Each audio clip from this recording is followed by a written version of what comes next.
Olá, graça e paz! Muito bom dia, boa tarde, boa noite para você que está comigo aqui no nosso canal. Como é bom ter vocês aqui comigo, maravilha demais! Estou muito feliz com o respaldo que eu estou tendo das nossas irmãs aqui do canal, que já mandaram oferta para a construção da igreja. Estou muito feliz, muito grata mesmo, não sei nem como expressar minha gratidão às que já mandaram suas ofertas. Muito obrigada. Estão no projeto 50 por 50 que a gente lançou aqui em Portelândia. Muito obrigada, viu? Continuam ainda até hoje, né? Cida, Eliene, Cleusa, Ruth, Selma, Luiz, Lídia, Neuza, Hilda e Paulinha. Você quer participar do sorteio? É até hoje. Manda hoje no meu WhatsApp a mensagem respondendo a questão que eu coloquei, tá bom? E depois me diga aí, o sorteio vai ser dia 16, mas está valendo só até amanhã, tá bom? Gostaram do meu amanhã? Tem hora que eu me perco aqui, gente, mas é bom, hein? Vamos à leitura? Hoje é 14 de junho e já é quarta-feira. Então, nós já estamos no meio da semana e o tempo tá correndo e nós já estamos no meio do mês, bem dizer, hein? Amanhã é o meio do mês. Nossa, gente, tá passando muito rápido. 1 Reis 12, ou seja, 1 Reis, capítulo 12, versículos de 20 até o capítulo 13, versículo 34. Vamos comigo. Quando o povo de Israel soube que Jeroboão tinha voltado do Egito, convocou uma assembleia e o proclamou rei sobre todo Israel. Apenas a tribo de Judá permaneceu leal à família de Davi. Quando Roboão chegou a Jerusalém, mobilizou os homens das tribos de Judá e Benjamim, 180.000 dos melhores soldados para guerrearem contra Israel e recuperarem o reino. Deus, porém, falou a Semaías, homem de Deus: diga a Roboão, filho de Salomão, rei de Judá, e a todo o povo de Judá e Benjamim, e ao restante do povo: assim diz o Senhor: não lutem contra seus compatriotas, os israelitas. Voltem para casa, pois eu mesmo fiz isso acontecer. Eles obedeceram à palavra do Senhor e voltaram para casa conforme o Senhor havia ordenado. Então Jeroboão fortificou a cidade de Siquém na região montanhosa de Efraim e se estabeleceu ali. Mais tarde, fortificou Peniel. Jeroboão pensou: se eu não tiver cuidado, o reino voltará à dinastia de Davi. Quando o povo for a Jerusalém para oferecer sacrifícios no templo do Senhor, voltará a ser leal a Roboão, rei de Judá. Eles me matarão e o proclamarão rei deles. Então, seguindo a recomendação de seus conselheiros, o rei fez 2 bezerros de ouro e disse ao povo: é complicado demais ir a Jerusalém para adorar. Veja, Israel, estes são os deuses que tiraram vocês do Egito. Perdão. Colocou um dos bezerros em Betel e o outro em Dan, nos 2 extremos de seu reino. Isso se tornou um grande pecado, pois o povo viajava até Dan, ao norte, para adorar o ídolo que ficava ali. Jeroboão também construiu santuários idólatras e designou para serem sacerdotes homens do povo, que não eram da tribo sacerdotal de Levi. Eita, povo! Instituiu uma festa religiosa em Betel no 15º dia do 8º mês, uma imitação da festa celebrada todos os anos em Judá. Ali em Betel, Jeroboão ofereceu sacrifícios aos bezerros que havia feito e designou sacerdotes para os santuários idólatras que havia construído.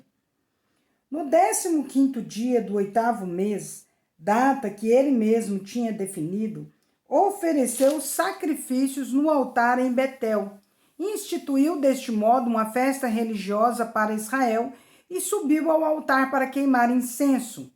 Por ordem do Senhor, um homem de Deus vindo de Judá foi até Betel e chegou ali quando Jeroboão se aproximava do altar para queimar incenso. Então, por ordem do Senhor, ele gritou: Altar, altar, assim diz o Senhor, um menino chamado Josias nascerá na dinastia de Davi. Sobre você lhe sacrificará os sacerdotes dos santuários idólatras que queimam incenso aqui, e sobre você serão queimados ossos humanos. Naquele mesmo dia, o homem de Deus deu um sinal. Disse ele: O Senhor anunciou este sinal: o altar se rachará e suas cinzas se derramarão pelo chão. Quando o rei Jeroboão ouviu o homem de Deus falar contra o altar em Betel, apontou para o homem e ordenou: prendam-no. Ninguém tolera muita verdade, né? No mesmo instante, porém, a mão do rei ficou paralisada nessa posição e ele não conseguia fazê-la voltar à posição normal.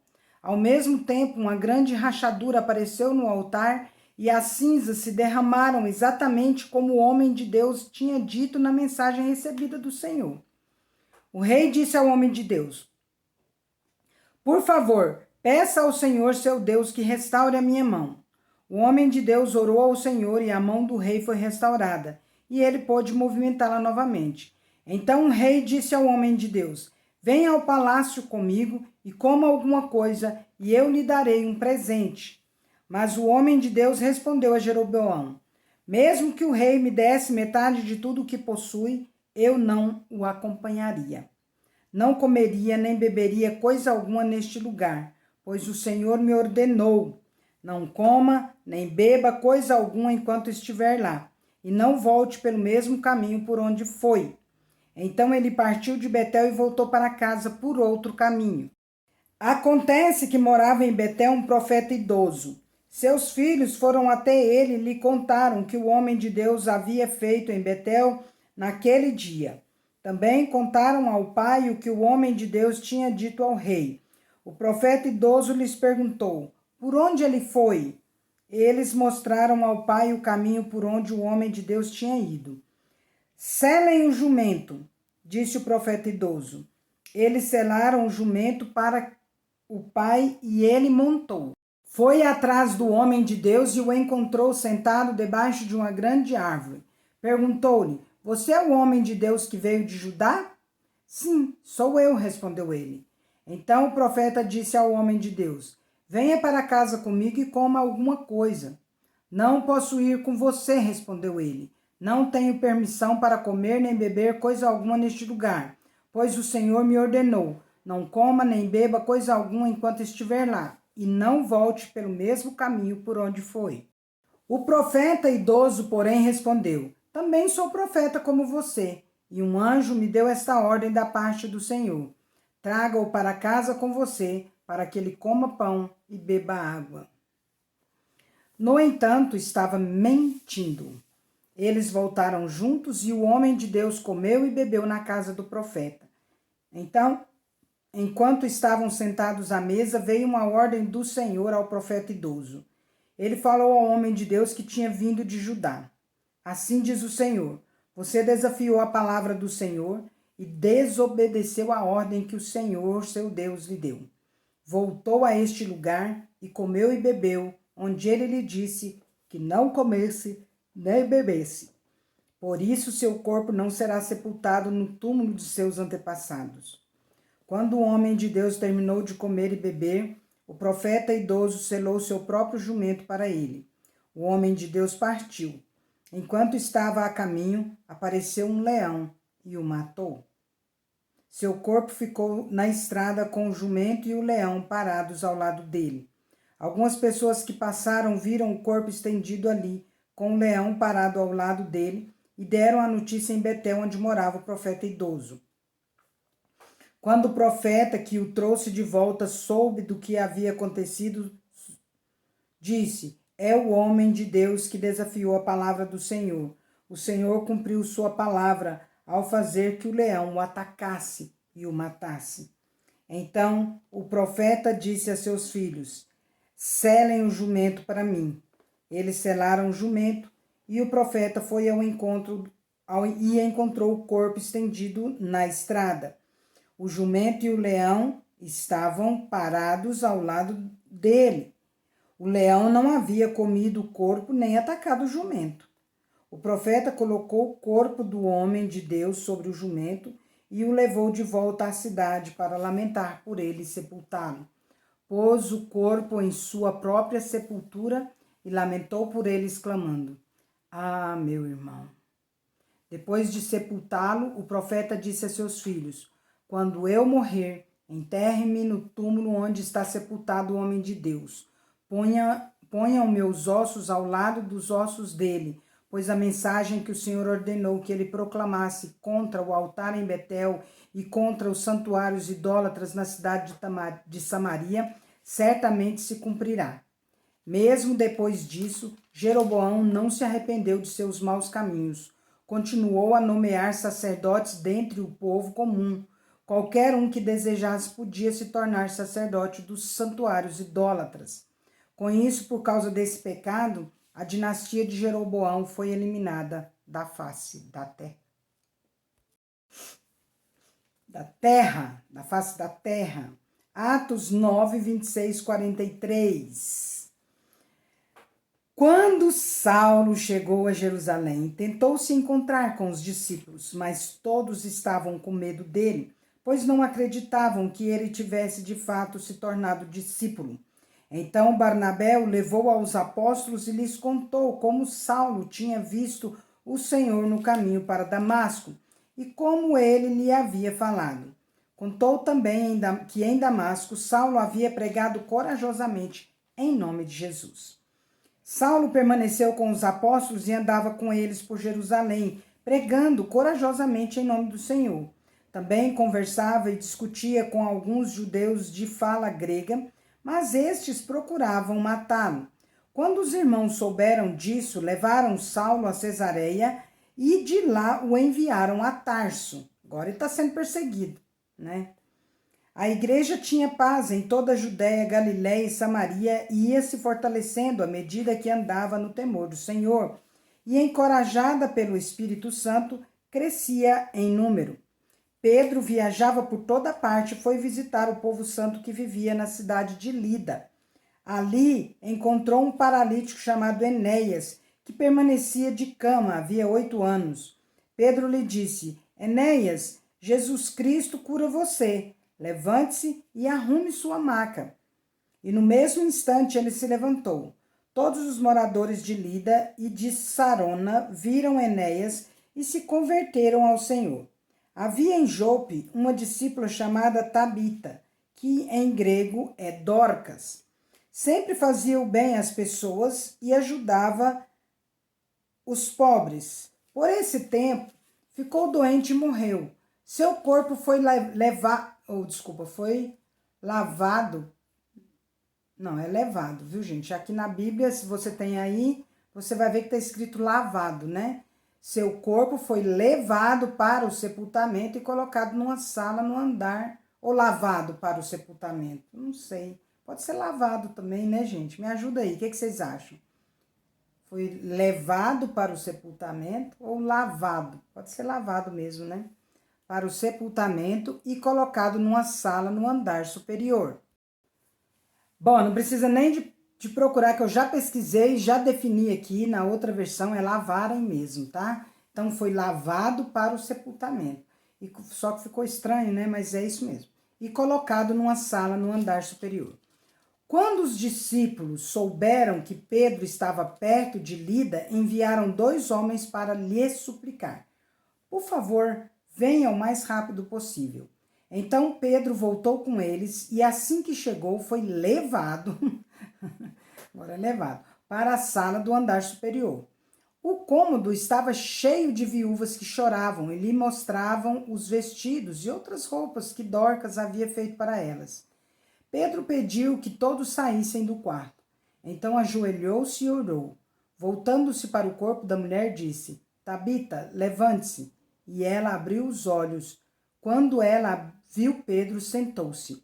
Ele lhe deu a mão e a ajudou a levantar-se. Em seguida, chamou os discípulos e as viúvas e a apresentou viva. A notícia se espalhou por toda a cidade e muitos creram no Senhor. Pedro ficou em Jope algum tempo, hospedado na casa de Simão, um homem que trabalhava com couro. Quantas igrejas tem a sala Dorcas, né? que é a sala de costura. Não sei se ainda tem, mas antigamente na minha cidade tinha, né? Salmo 132, de 1 a 18. Cântico para os peregrinos a caminho de Jerusalém. Senhor, lembra-te de Davi e de tudo o que ele sofreu. Ele fez uma promessa solene ao Senhor. Jurou ao poderoso de Jacó: não voltarei para minha casa, não descansarei em minha cama, nem não deixarei que meus olhos durmam, nem fecharei as pálpebras para cochilar, enquanto não encontrar lugar para a habitação do Senhor, o santuário para o poderoso de Jacó. Ouvimos dizer que a arca estava em Efrata e a encontramos nos campos de Jaar. Vamos ao santuário do Senhor, adoremos diante de seu trono. Levanta-te, Senhor, e entra no teu lugar de descanso, junto com a arca, o símbolo do teu poder. Que teus sacerdotes se vistam de justiça, que teus fiéis cantem de alegria. Por causa do teu servo Davi, não rejeites aquele que ungiste. O Senhor fez um juramento solene a Davi e prometeu jamais voltar atrás. Colocarei em seu trono um de seus descendentes. Se os seus descendentes obedecerem aos termos de minha aliança e aos preceitos que eu lhes ensino, sua linhagem real continuará para todo sempre. Pois o Senhor escolheu Sião, desejou-a para ser sua habitação. Este é meu descanso para sempre, disse ele. Habitarei aqui, pois este é o lugar que desejei. Abençoarei esta cidade e a tornarei próspera. Saciarei seus pobres com alimento. Vestirei seus sacerdotes com salvação. Seus fiéis cantarão de alegria. Aqui aumentarei o poder de Davi. Meu ungido será luz para meu povo. Vestirei de vergonha seus inimigos, mas ele usará uma coroa gloriosa. Provérbios 17, 6.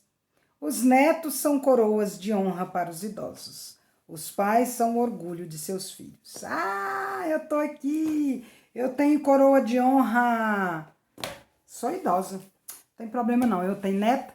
Ah, eu tenho netinha. E vai ter outra agora que vai nascer. Tá lá no Canadá. Vai nascer lá no Canadá, minha netinha. Se Deus permitir, orem por eles, né? Meu filho, Dirk Júnior, minha nora Vitória, que tá gestante, né? E a minha netinha Florence, que estão no Canadá. Para que ela tenha um parto tranquilo, né? Abençoado por Deus ali tão longe. E pessoas para estarem ajudando. Gente, esqueci de falar nos aniversariantes de amanhã, né? Ah, não podia deixar de falar. Minha sobrinha Miriam e meu cunhado Danjo. É isso mesmo, Danjo, nome diferente, né? Então, a minha sobrinha Miriam e o pai dela fazem aniversário amanhã. Amanhã, gente. Hoje. Eles fazem aniversário hoje. Glória a Deus, né? Que bênção. O papai e a filhinha fazendo aniversário hoje. Dia 14 de junho. Olha que bênção maravilhosa. Deus abençoe vocês grandemente e proteja e conceda muitos anos de vida. E você que está aqui lendo, e você que ainda não se inscreveu no nosso canal, você que ainda não sabe como se inscrever no canal, pergunte a alguém, se inscreva no canal, aumente aí o número de inscritos e venha participar conosco deste canal que está sendo bênção grandemente. Compartilhe também essa mensagem com outras pessoas, também ative o sininho, deixe uma mensagem, dá o seu like ali, um coraçãozinho que você deixar para mim, me alegra muitíssimo. Que Deus abençoe a todos. Obrigada mesmo, grandemente, pelas irmãs que já nos ofertaram aqui. Eu estou muito contente, tá? Feliz mesmo. Esse canal só me traz alegria sempre. É isso aí. Finalmente, irmãos, Tudo que é verdadeiro, tudo que é respeitável, tudo que é justo, tudo que é puro, tudo que é amável, tudo que é de boa fama, se alguma virtude há e se algum louvor existe, seja isso que ocupe o vosso pensamento, em nome de Jesus. Amém? Deus é justo e bom. Vamos?